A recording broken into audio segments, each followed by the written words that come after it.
Trending karon. Trending karon. Vlogger nagpa-full tank apan wa mi bayad. Idaran nga gasoline boy gipagukod. Kompletong storya ni si katropang Philip Serojano. Subling nahimong init nga diskusyon sa social media ang isyu sa responsibilidad sa mga content creator human mikatap ang video sa usa ka giingong prank sa usa ka tiguang nga gasoline boy sa usa ka gasolinahan apan wala gibutang ang lokasyon.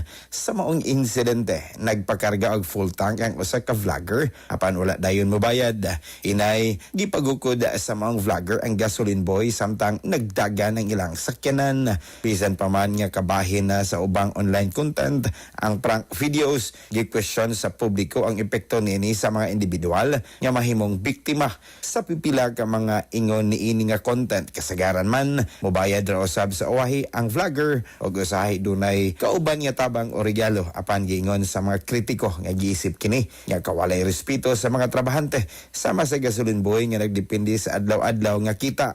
Dili usab kini ang unang higayon nga ang prank videos nakadawat og batiko kay naay mga kaso nga niresulta sa reklamo og isyu sa balaod tungod sa alarm and skandal. Nangayo ang publiko og mas responsableng paghimo sa content og paghuna-una sa epekto nini sa mga tao nga wala kay bawo nga apil day sila sa usa ka online prank.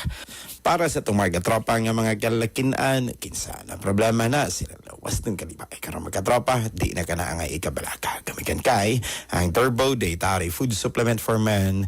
Mapalit na kinisin yung mga suking butika. Kay sa Turbo, wagas ang lakas. Alang sa nagayusing Pilipino para sa Pilipinas, kini niya certified turbo user, katropang Philip Serojano, XFM News. Kasikas Express Balita.